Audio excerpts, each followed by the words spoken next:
کنز الایمان۔ اے ایمان والو،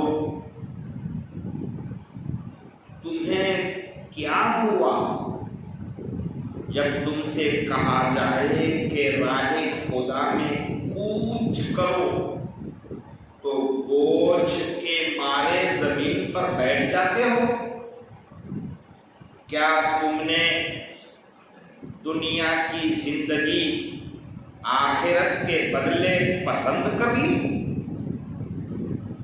اور جیتی دنیا کا اسباب آخرت کے سامنے نہیں مگر چھوڑا؟ اگر نہ کوچ کرو گے تو تمہیں سخت سزا دے گا اور تمہاری جگہ اور لوگ لے آئے گا اور تم اس کا کچھ نہ بگاڑ سکو گے، اور اللہ سب کچھ کر سکتا ہے۔ سچ فرمایا اللہ عظیم ہے۔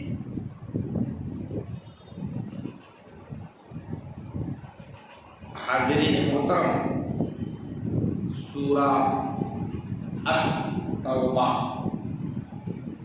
درس میں مسلسل جاری ہے، اور آج سورہ توبہ سے آیت نمبر 38 اور اس سے بھی مزید جو آگے آج درس میں ممکن ہو سکے انشاءاللہ۔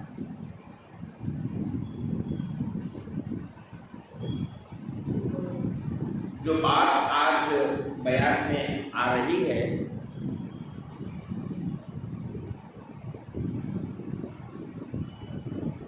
اس میں اگلی 38 نمبر اور اس سے آگے 4-5 آیتیں بہت سختی کے احکامات۔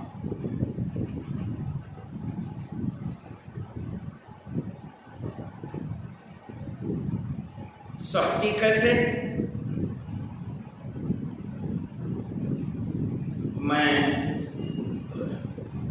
ترجمہ اور اس کی تشریح جو اس میں موجود ہے خود وہی پڑھ کے سنا دیتا ہوں تو آپ کو آگے سے زیادہ اس میں سختی کی وجہ سمجھ میں آ جائے۔ آیت کی ابتدا ہے یا ایھا الذین آمنوا سے۔ اب جو 4-5 آیتوں میں بیان آ رہا ہے وہ ایمان والوں کے لیے آ رہا ہے، اور ان کے ساتھ اب جو بات آ رہی ہے وہ سختی کی آ رہی ہے۔ کیوں سخت ہو گیا ہے تیور؟ اب آپ دیکھیے، اے ایمان والو، یا ایھا الذین آمنوا، اے ایمان والو۔ اب شروعات دیکھیے ایمان والوں کے بعد ما لکم، کیا ہو گیا ہے تم کو؟ کیا بات ہے؟ شروعات یہاں سے، یہ ایمان والوں کو مخاطب کر کے اچانک سوال قائم، کیا بات ہے؟ یہ ماحول نہیں بتا رہا کہ آگے جو بات آ رہی ہے وہ ما لکم، کیا بات ہے؟ ہوا کیا ہے؟ تمہیں کیا ہو گیا؟ واقعہ کیا ہوا؟ اب آگے اس کا ترجمہ سنیں گے تو پھر یہ سوال سمجھ میں آئے۔ ما لکم، کیا بات ہے؟ ہوا کیا ہے تم کو؟ اذا قیل لکم، جب تم سے کہا جا رہا ہے، کیا بات ہے؟ یہ کہا گیا تم سے اور یہ کر لیا تم نے، کیا بات ہے؟ اذا قیل لکم، جب تم سے کہا جائے، کیا کہا جائے؟ ہم آگے اس کا حکم انفروا فی یہ کہا جائے تم سے، کیا کہا جائے؟ انفرو، نکلو، کوچ کرو، باہر نکلو، آگے بڑھو. نفر، جتھا بنا کے نکلو. کہاں نکلو؟ فی سبیل اللہ، اللہ کے راستے میں نکلو.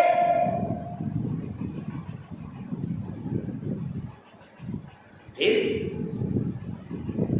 یہ کیا ہو گیا تم کو یہ سوال اس بات پر آ گیا، اس بات پر اِسَّاقَلْتُمْ إِلَى الْأَرْضِ. جب تم سے کہا گیا اللہ کے راستے میں نکلو تو تم نے کیا کیا؟ اِسَّاقَلْتُمْ إِلَى الْأَرْضِ، زمین پر بوجھ کے مارے تم بڑھ گئے. اِسَّاقَلْتُمْ، تم بوجھل ہو کے، بھاری سمجھ کے، ٹینشن سمجھ کے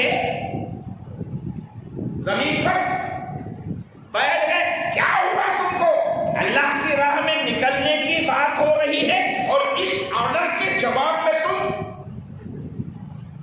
زمین پر یہ نکلنا بھاری ہے سمجھ کے زمین پر بیٹھ گئے. کیا ہو گیا ہے تم کو؟ سوال ٹینشن والا اور بالکل صحیح جگہ ہے. کیا بات ہے؟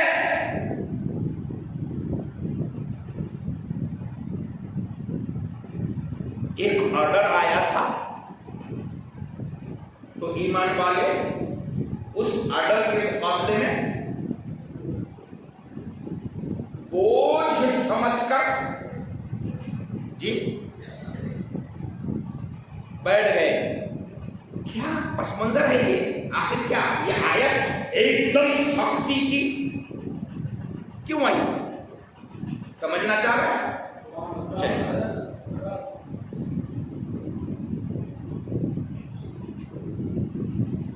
سنیے،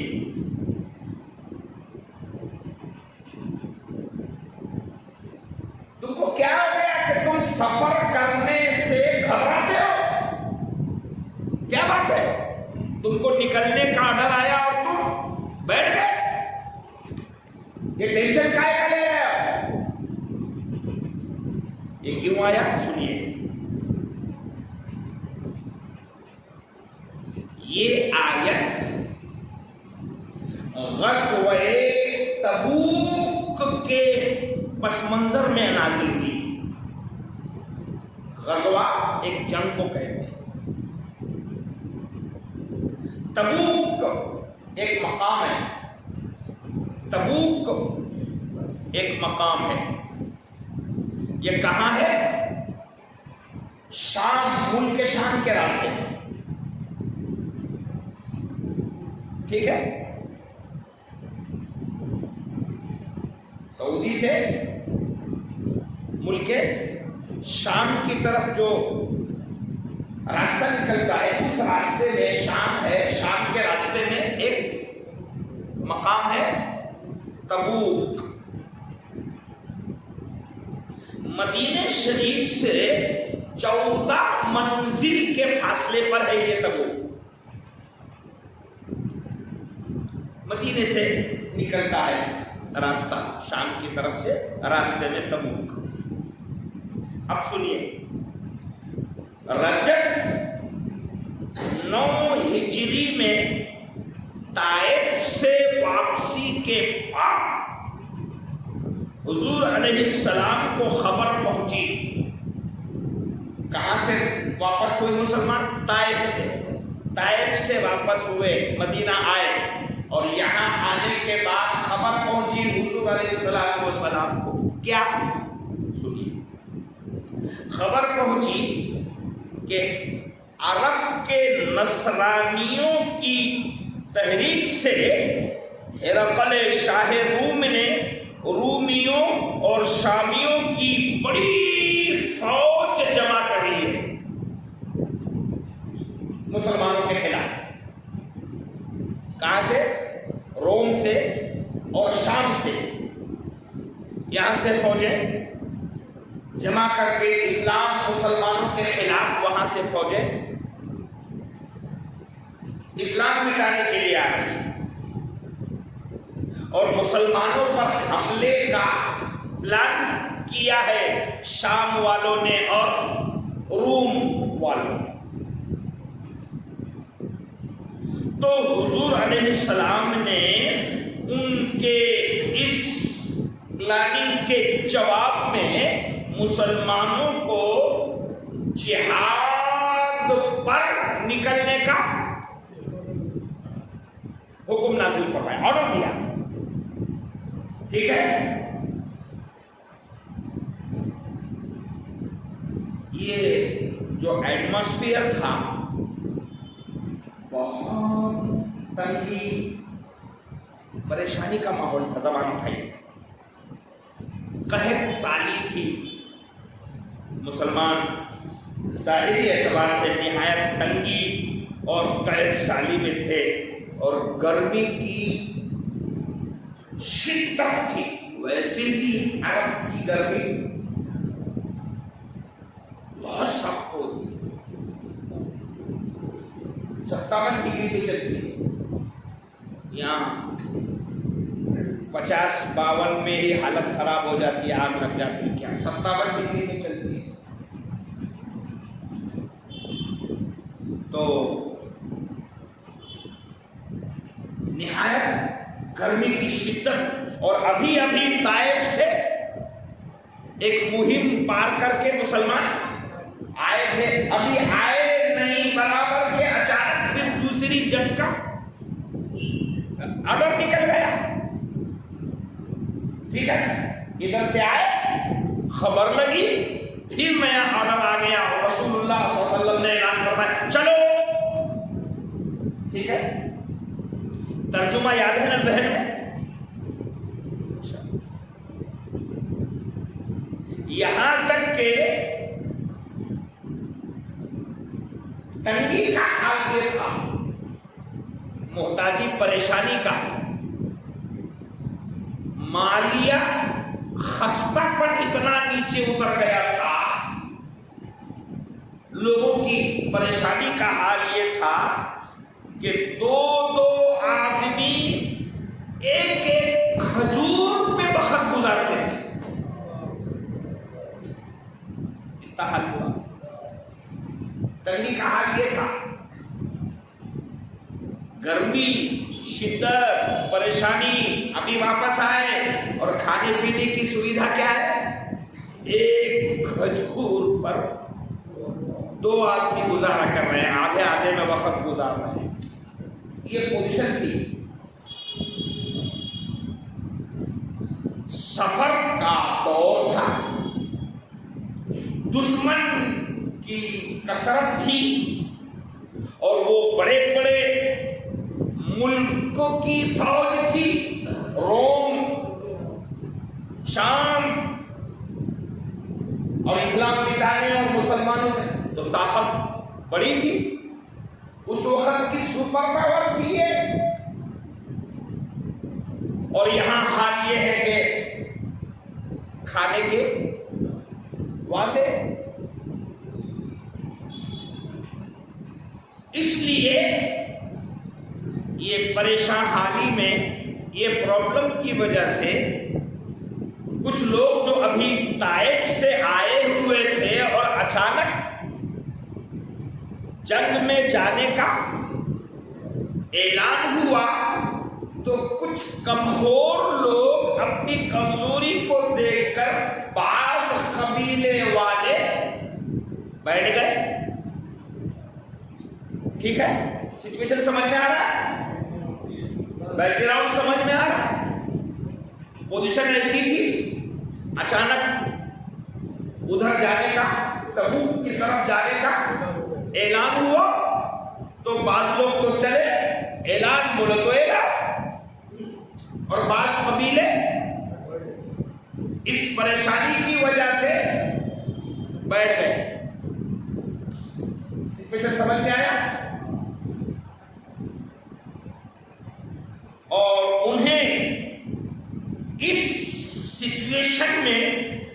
جہاد میں جانا ہار معلوم ہوا. صحیح ہے، حلب کی وجہ سے. اور اس غزوہ میں بہت سے منافقین کا پردہ فاش ہو گیا. جو ڈھکے چھپے تھے کھل کے آ گئے کہ اب کون میرے محبوب کی بات پر نکل جاتا اور کون ہیلے بہانے بناتا. ٹھیک ہے، اللہ تعالی نے قرآن کے اس آیت کے ذریعے محبوب کی آواز پر لبیک کہنے والے واضح کر دیا اور پیغمبر کے اعلان پر چوری سے بیٹھ جانے والے کھول دیے.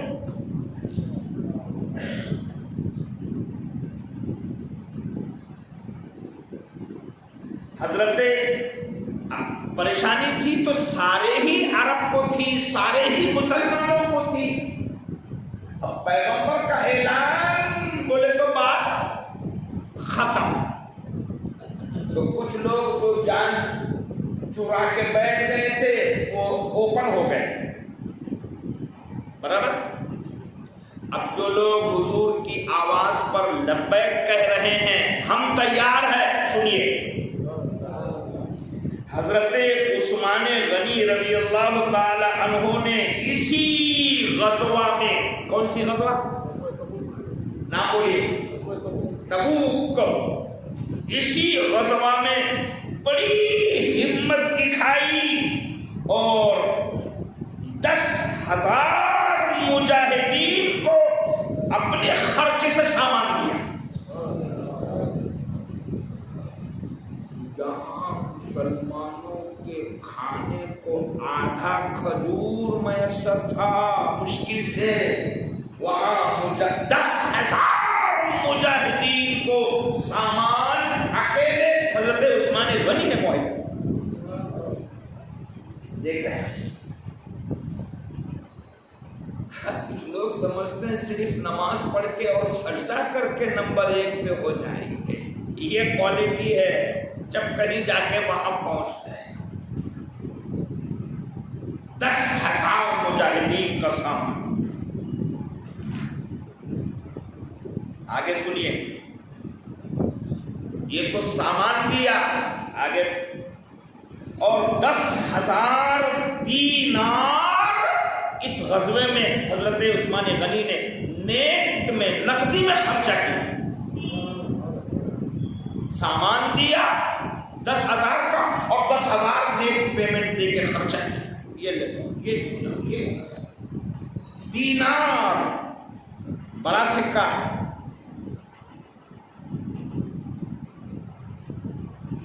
آگے سنیے، 2 ہوا. 900 اونٹ اور 100 گھوڑے ان خرچے کے علاوہ دیے. 900 اونٹ اور 100 گھوڑے، اور اس پہ بھی سارا سامان لگا ہوا. سب یا رسول اللہ آپ کا حکم ہے میں یہ سب. کیا خرچ ہے اندازہ کیجئے. اس زمانے میں ابھی آپ نے سنا کہ زندگی گزارنے کے لیے آدھا کھجور مشکل سے ملتا ہوگا، اور وہاں یہ خرچہ. حضرت عثمان غنی کے علاوہ بھی کچھ اور دوسرے صحابہ نے بھی اس جنگ میں خرچ کیا. ایک اور بہت مشہور واقعہ آپ نے سنا ہے خرچ کا. کیا؟ اسی جنگ میں حضور صلی اللہ علیہ وسلم کے صرف اعلان کرنے پر کہ نکل رہا ہے، جس کے پاس جو ہے لاؤ. اسی جنگ میں حضرت ابو بکر صدیق نے سب سے پہلے اپنے گھر کی کل پونجی جمع کر کے حضور کے قدموں میں لا لیا. آپ نے سن رکھا ہوگا کہ ابو بکر صدیق نے گھر کا کل مال سب حضور کے پہلے شروع حضرت ابو بکر صدیق نے،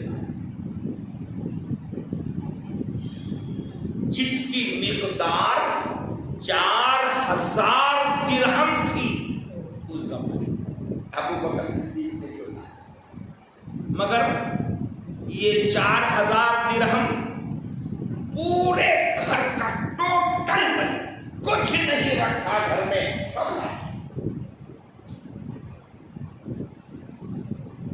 ایک اور واقعہ ہے اسی جنگ کا، حضرت عمر رضی اللہ تعالی عنہ نے بھی اپنے گھر کا کل مال جمع کیا تھا اور آدھا گھر والوں کے لیے رکھا تھا اور آدھا حضور صلی اللہ علیہ وسلم کے پاس لائے۔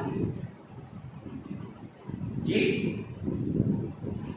یہ 3 بڑے بڑے صحابی کا نام آپ نے سنا، حضرت ابو بکر صدیق آپ نے سنا، حضرت عمر فاروق، حضرت عثمان۔ حضرت عمر نے اپنا نصف مال حضور علیہ السلام کی بارگاہ میں حاضر کیا،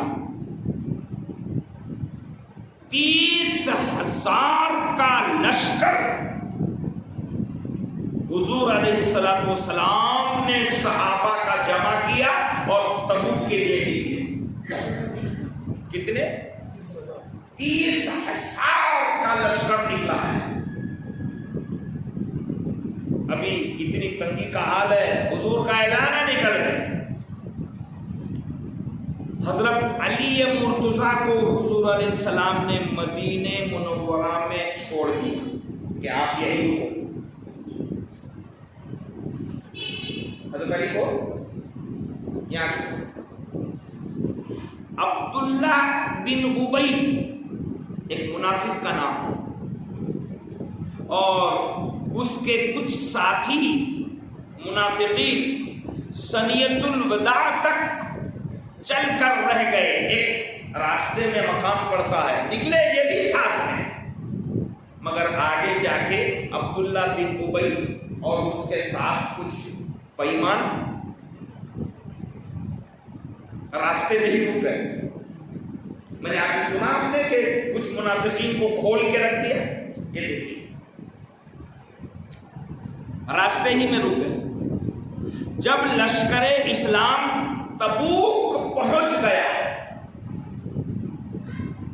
تو انہوں نے دیکھا کہ چشمے میں پانی بہت تھوڑا ہے اور لشکر 30,000 تھا، اور جہاں یہ پڑاؤ ہے وہاں چشمہ ہے اور چشمے میں پانی، 30,000 فوج بہت ہوتی ہے۔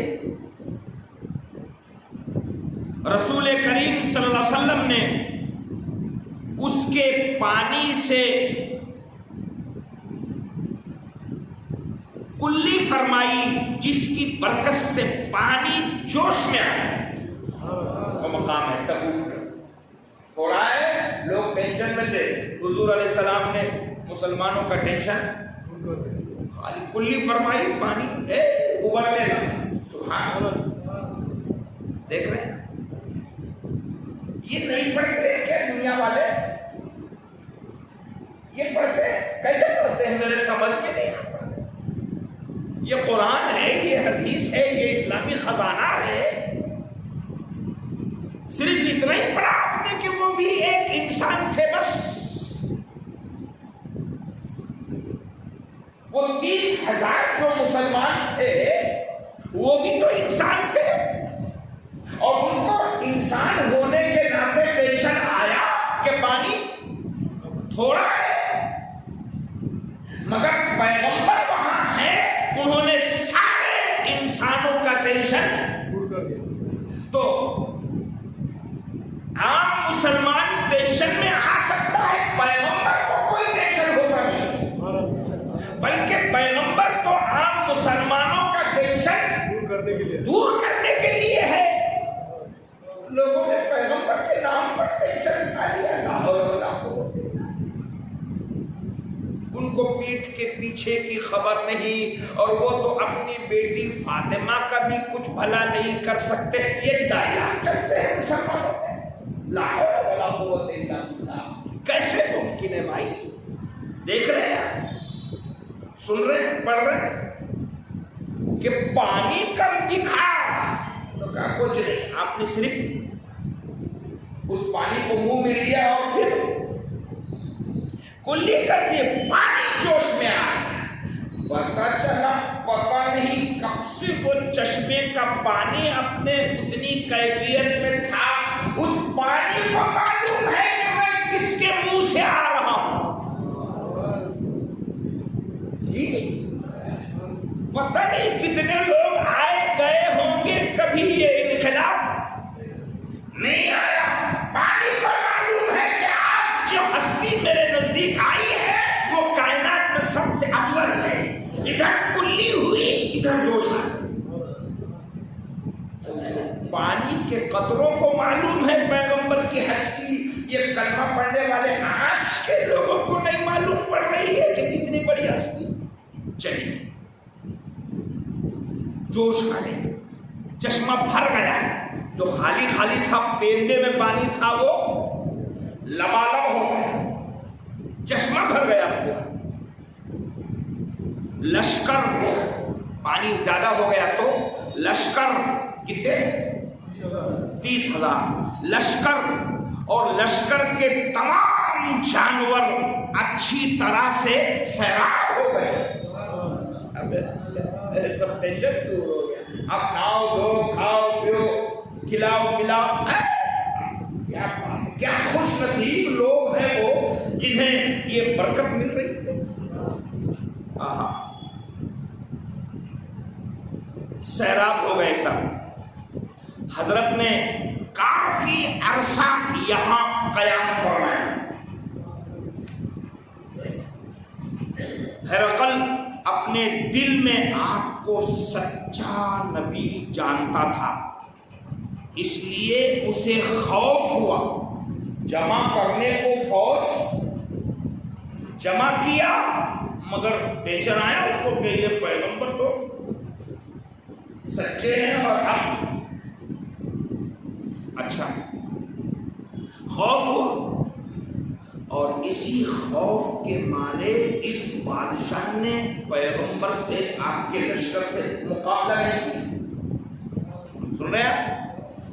مقابلہ نہیں کیا. حضور علیہ السلام نے اطراف میں لشکر بھیجے. ٹھیک ہے، یہ نہیں لگ رہا، کوئی بات نہیں، نہیں لگ رہا تو ہم بھی نہیں لگے، مگر آس پاس جہاں جہاں تک اسلام ورود میں لوگ ہوں گے ان کو سمجھانے، ان کو حساب بتانے کے لیے حضور علیہ السلام نے لشکر بھیجے. حضرت خالد کو 400 سے زیادہ سوار کے ساتھ ایک کیدر حاکم دومت الجندل کے مقابل بھیجا. ایک علاقے میں دومت الجندل، وہاں بھیجا. حضرت خالد ساتھ میں کتنے لوگ ہیں؟ 400. 30,000 میں سے خالی 400 کا استعمال ہو رہا ہے. جی آج بھی آپ جو کچھ دیکھ رہے ہیں وہ ٹکڑی ٹکڑی میں استعمال ہو رہا ہے. 400 کا استعمال ہوا، اور فرمایا کہ تم اس کو نیل گائے کے شکار میں پکڑ لو. چنانچہ ایسا ہی ہوا. جب وہ نیل گائے کے شکار کے لیے اپنے قلعے سے اترا، دومت الجندل اترا، حضرت خالد بن ولید نے اس کو گرفتار کر لیا اور پکڑ کے اس وہاں کے اس علاقے کے مکھیا کو حضور علیہ السلام کے قدموں میں لائے.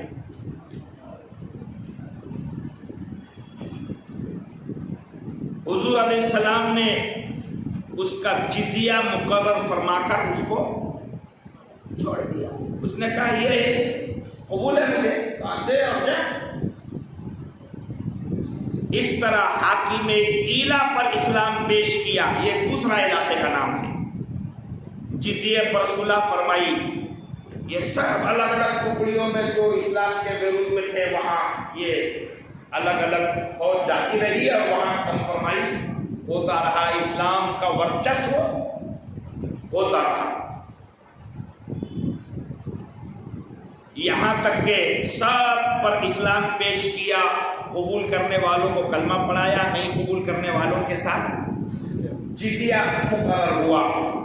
اس طرح واپسی کے وقت جب حضور علیہ السلام مدینے کے قریب تشریف لائے، کیونکہ جنگ تو بادشاہ نے منع کر دی، تو جو لوگ جہاد میں ساتھ ہونے سے رہ گئے تھے، بیچ میں جاتے وقت ہی چھوٹ گئے تھے نا، اب یہ قافلہ کافی دنوں کے بعد واپس آیا تو راستے میں جہاد میں جانے سے جو لوگ رہ گئے تھے وہ حاضر ہوئے۔ حضور نے اصحاب سے فرمایا کہ ان میں سے کسی سے بات نہیں کرنا، 30,000 کے علاوہ ہے، نہیں کرنا، بات نہیں کرنا، اور اپنے پاس بھی مت بٹھانا، یہ آرڈر آئے۔ جو لوگ جنگ سے پیچھے رہ گئے ہیں بلا وجہ، ان سے بات چیت نہیں، تال میل نہیں، جب تک ہم اجازت نہ دیں ان سے کوئی تال میل نہیں رکھنا۔ تو مسلمانوں نے یہ سب سے گیپ کر دیا، حضور نے فرمایا بات نہیں، تعلقات پرانے ہوں گے، حضور نے کہا نہیں تو کیا صحابہ ہے، یہ ہے اصل، ان سے نہیں ملنا، بالکل نہیں ملنا۔ یہاں تک کہ اب آگے کا جملہ سنیے، حضور صلی اللہ علیہ وسلم نے فرمایا اب کوئی یہ پیچھے رہ جانے والوں سے نہیں بات کرے گا، ملے گا نہیں، تال میل نہیں، تعلقات۔ تو یہ بات آرڈر کی آئی اور صحابہ نے اس پر عمل کیا۔ کیسے؟ یہاں تک کہ باپ اور بھائی کی طرف بھی کسی نے توجہ نہیں کی۔ اگر سفر میں بیٹا ہے اور پیچھے رہ جانے والا باپ ہے تو بیٹے نے باپ کو بھی ملاقات نہیں کی، اور سفر میں باپ ہے اور پیچھے رہ جانے والا بیٹا ہے تو باپ نے بھی، پیغمبر نے کہا نہیں، خلاص تو کون، کسی نے نہیں۔ اسی باب میں، اسی پس منظر میں یہ سختی کی آیت ہے۔ کیا ہو گیا ہے تم کو جب میرے محبوب نے کہہ دیا ہے نکلو، بولیے تو نکلو، ٹھیک ہے۔ یہ آیت پیغمبر کے آرڈر دینے کے بعد جو لوگ پیچھے رہ گئے، وہ پیچھے رہ جانے والوں کے کان پکڑنے کے لیے یہ آیت۔ پتہ چلا جنگ پہ جانا پیغمبر کا منشا تھا، جنگ پہ جانا پیغمبر کا منشا تھا، اور جس نے پیغمبر کا منشا پورا نہیں کیا اس کا کان پکڑنے کے لیے قرآن آیا نہیں۔ یہ آیت کیا بتا رہی ہے؟ مالکم، کیا ہو گیا ہے تم کو؟ اذا قیل لکم، جب تم سے کہا جائے تو کیا کہا جائے؟ وہی پیغمبر کی بات جو کہی گئی ہے جنگ میں چلو، وہ کہا جائے تو تم زمین پر بوجھا سمجھ کے بیٹھ۔ اب دیکھیے تیور آگے بھی، پس منظر پورا سمجھ میں آ گیا۔ تم نے بوجھا سمجھ کے سفر نہیں کیا، تیور کیا؟ پھر سوال، رضیتم بالحیات الدنیا من الآخرہ، کیا بات ہے؟ کیا تم کو دنیا کی زندگی بہت اچھی لگ رہی ہے آخرت کے مقابلے میں؟ کیسے تم بیٹھ گئے جی؟ میرا محبوب تمہیں آخرت کی کامیابی کے لیے بلا رہا اور تم یہاں بیٹھ گئے۔ ارضیتم بالحیات الدنیا من الآخرت، آخرت کے مقابلے میں تم دنیا کی زندگی سے بہت خوش ہو گئے۔ گھر میں بیٹھ کے بھی کیا کرو گے؟ جیو گے نا، کہ یہ جینا بہت اچھا لگ رہا ہے آخرت کے مقابلے میں۔ یہ آگے اس سے اور زیادہ بات کان پکڑنے کی نہیں ہے، کیا نصیحت چل رہی ہے؟ فما متاع الحیات الدنیا فی الآخرۃ الا قلیل۔ او پیچھے رہ کر سکون گھر میں سمجھنے والوں، کیا ہے دنیا کی جینے کی زندگی جو تمہیں جینے کے لیے جینا ہے؟ فما متاع الحیات الدنیا فی الآخرۃ الا قلیل۔ جیتی دنیا کے سارے اسباب آخرت کے سامنے بہت تھوڑے ہیں۔ دنیا کے جتنے صبح شام رات 3 سال 60 70 80 سال، کتنے سال عمر کے لحاظ سے؟ کتنے سال؟ سنو، جتنے بھی سال دنیا کے ہیں یہ آخرت کے مقابلے میں تھوڑے۔ فما متاع الحیات الدنیا فی الآخرۃ الا قلیل، بہت تھوڑے دنیا کے جینے کے دن آخرت کے مقابلے میں بہت تھوڑے۔ ویسے بھی تو 5-50 تو 40-50 تو گزر ہی جاتی ہے، اب اللہ کے رسول کا حکم آ گیا ہے تو اس میں آنا کانی کر رہے۔ سنو، یہ تھوڑی زندگی ہے، میرے محبوب کا اشارہ اور اس پر جان قربان، تمہیں دنیا بھی ملے گی۔ کیا ہوا؟ تنگی میں لوگ گئے تو پیغمبر کے اشارے پہ نکل گئے اور وہاں سے سلامتی کے ساتھ واپس بھی آ گئے۔ تو جس کو یہ جنگ اور مصیبت ٹینشن نہیں آئی، اس پر یہ سختی کا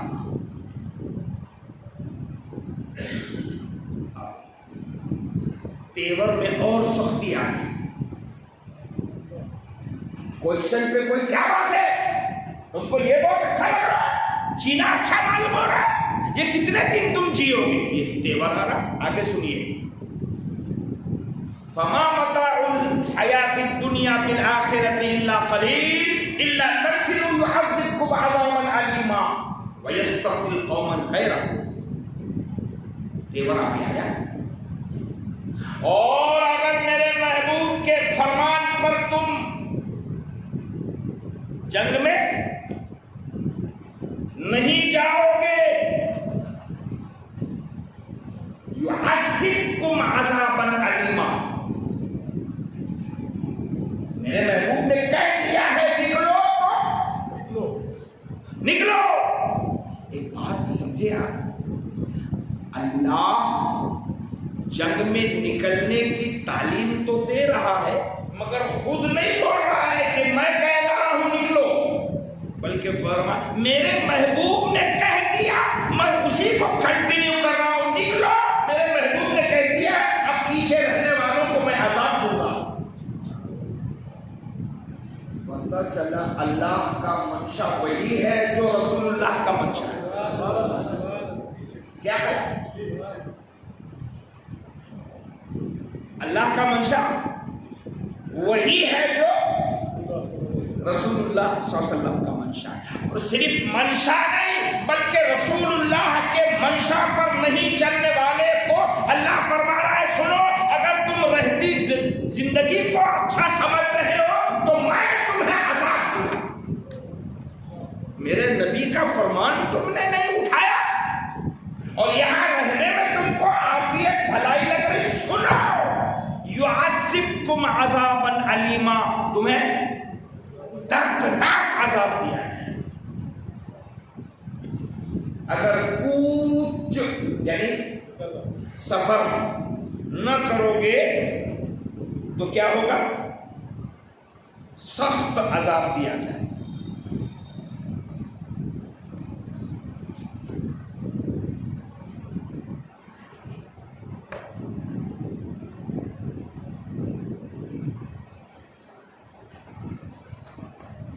جی سخت عذاب دیا جائے.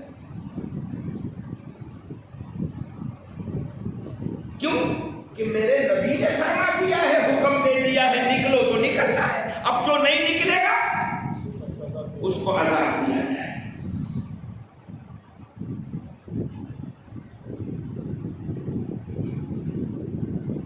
صرف عذاب نہیں، اس کے آگے کی سختی سنو. میرے محبوب کے کہنے پر تم نہیں گئے، عذاب. اور عذاب تو عذاب. وَيَسْتَبْدِلْ قَوْمًا غَيْرَكُمْ، تمہاری جگہ کوئی دوسری قوم لا کے بٹھائے گا اور اس سے اپنے دین کا کام لے گا، تم کو بدل دے گا. تم کو اس چکر میں نہیں رہنا. اور یہ پس منظر آپ کو آج بھی دیکھنے مل رہا ہے. جی جو ظالم بچوں عورتوں پر غزہ میں ظلم کر رہے ہیں، مار رہے ہیں ہزاروں سے، جانتے ہو اس مارنے والے کو کسی مسلمان نے عدالت میں نہیں کھینچا. کس نے کھینچا؟ ساؤتھ افریقہ نے کھینچا. معلوم آپ کو؟ اسرائیل کو عالمی عدالت میں 57 ملکوں میں سے کسی نے نہیں کھینچا کہ یہ غریب نہتھے مسلمانوں کو بلا وجہ مار رہا ہے. کس نے کھینچا؟ ساؤتھ افریقہ نے کھینچا. وہ کھینچنے کا منظر آپ دیکھیں. قرآن کا ترجمہ میں 1500 سال پہلے جو قرآن آیا ہے اس کا ترجمہ سناتا ہوں. اگر تم نہیں ٹھیک سے رہے تو عذاب آئے گا ایک، اور تمہاری جگہ دوسروں کو دے گا یا اس سے کام لے گا. وَيَسْتَبْدِلْ قَوْمًا غَيْرَكُمْ،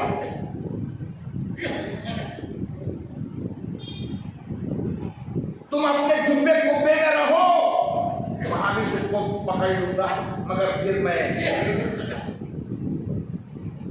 تم سے دوسرے لوگوں کو کام لیں.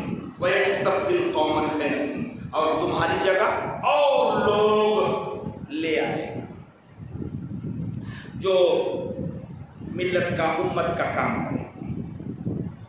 مراد یہ ہے کہ اللہ تعالیٰ نے اپنے نبی صلی اللہ علیہ وسلم کی مدد کرنی ہے، ان کے دین کی مدد کرنی ہے.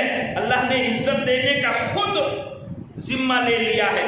اگر تم میرے نبی کے فرمان کی پابندی نہیں کرو گے تو پھر ہم قوم بدل دیں گے، دوسرے لائیں گے اور ان سے کام لیں گے.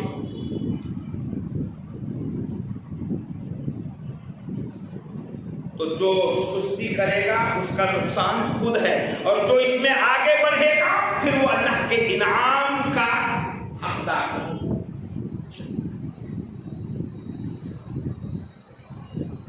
وَيَسْتَبْدِلْ قَوْمًا غَيْرَكُمْ، تو یہ دھیان میں رکھنا کہ پھر اللہ بدل لے گا، تمہارے علاوہ کوئی اور لے آئے گا.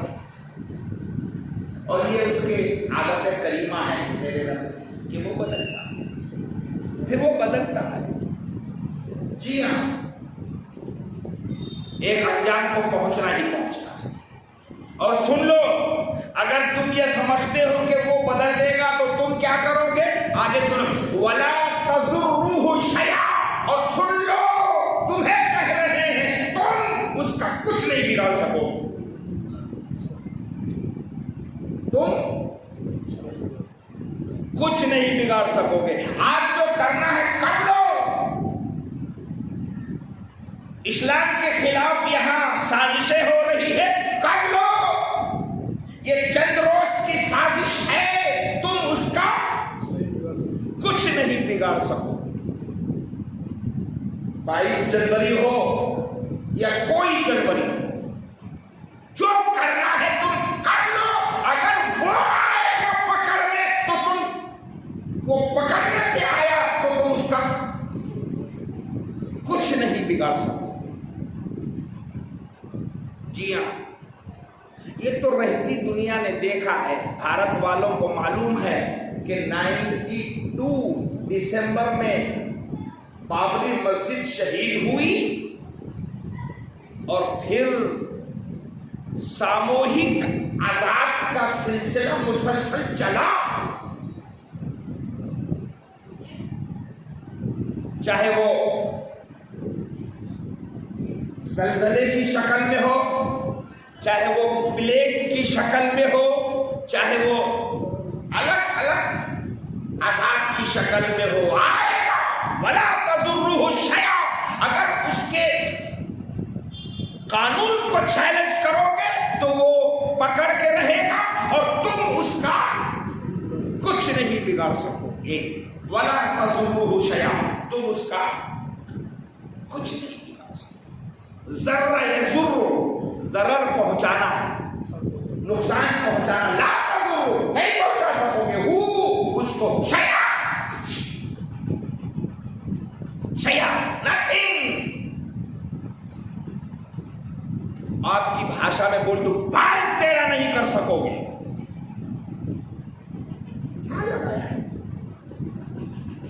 طاقت کے بلبوتے پر اگر کچھ کر بھی رہے ہو تو یہ تمہارا فرق ہے۔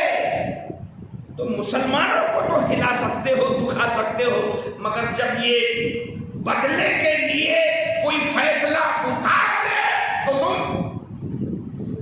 اس کا کچھ نہیں بگاڑ سکتے۔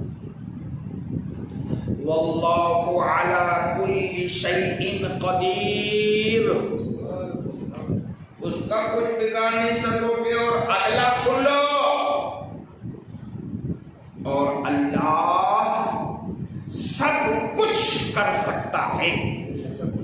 اس آیت کا ترجمہ آپ کی نظر میں یہ ہے کہ اللہ ہر چیز پر قادر ہے، یہ آپ کو معلوم ہے۔ اعلیٰ حضرت نے یہاں ہر چیز پر قادر ہے یہ کہنے کے بجائے اللہ سب کچھ کر سکتا ہے، ہر چیز پر قادر ہے میں گنجائش ہے، سب کچھ کر، تم چاہے جتنے ڈیلے مارو، وہ پکڑے گا تو بس پکڑے گا۔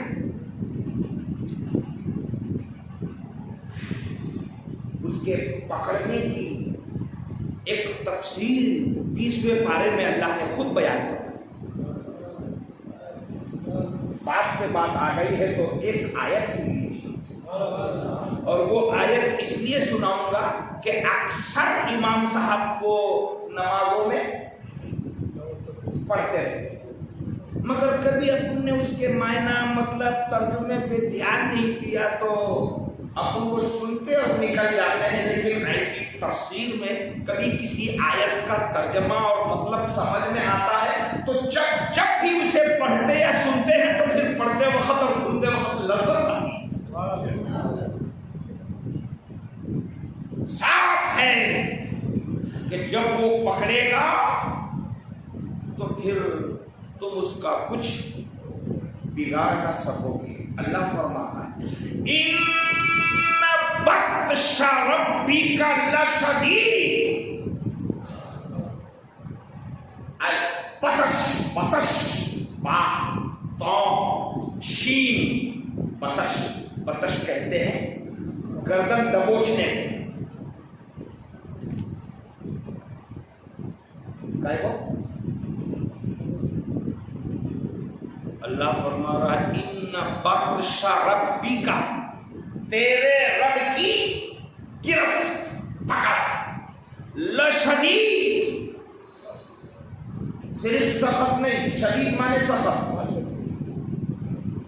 شدید مانے سخت، وہ شدید سے پہلے لام زبر لا ہے، اس کے معنی ڈبل کے شدید معنی سخت لا شدید بہت سخت ان بطش ربک لشدید بہت سخت پکڑ ہے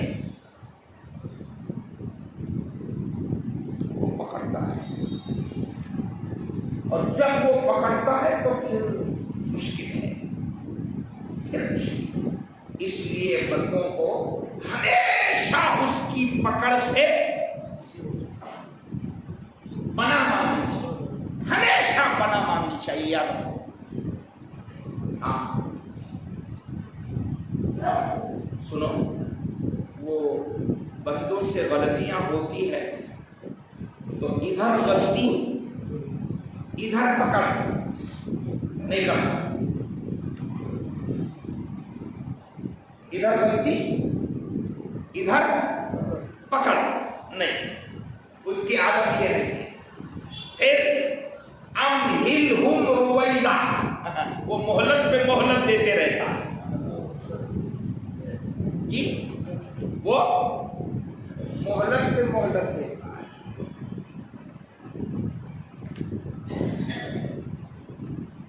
حضرت موسیٰ علیہ السلام کو فرعون کے پاس بھیجا اللہ پاک نے جانتے ہو کیا کہا اے موسیٰ تم اور تمہارا بھائی کون حضرت ہارون ان دونوں کو اللہ نے فرمایا اذهب انت واخوک تم اور تمہارا بھائی جاؤ کہاں جاؤ فرعون کے پاس تو فرعون تو خدائی دعویٰ کر رہا تھا نا تو جا کے کیا کرو سیدھا دو لگاؤ نہیں فقولا له قولا لینا اے موسیٰ تم تمہارا بھائی جاؤ اس کے پاس اور اس فرعون سے بات کرو تو کیسی لین نرمی والی بات دیکھ رہے ہیں اور فرعون خود کیا ہے خدائی دعویٰ کر رہا تو جو جھوٹا خدا بنا بیٹھا ہو اب اس کے پاس اللہ کا نائب پیغمبر جا رہے ہو تو پھر بات میں گرمی ہونی چاہیے نا نہیں اللہ نے فرمایا موسیٰ جاؤ اور اس سے نرمی کی بات کرو ٹھیک ہے کیا سمجھ میں آیا کہ وہ فوراً نہیں پکڑا وہ فوراً اور یہاں فوراً نہیں پکڑنے سے ہی دشا بھول ہے بات ختم کر دو اسی پر یہ جو قوم ہے نا یہ فوراً نہیں پکڑنے سے ہی دشا بھول ہے قوم کی اپنا کیا بگڑنے والا ہے اگر ایسا نہیں ہے یہ مہلت کو غنیمت سمجھ اور ریورس ہو جا رک جا ظلم سے پریشان کرنے سے مصیبت سے انیاء سے اتیاچار سے رک جا وہ مہلت دے رہا ہے توبہ کر لے اور اس سے معافی مانگ لے اور جس کو ستا رہا ہے اس سے مانگ لے کہ اگر وہ پکڑنے پر آ گیا تو پھر اس کی پکڑ سے کوئی بچا یہ ہے تو واللہ علی کل شیء قدیر ارشاد ہوا اللہ سب کچھ کر سکتا ہے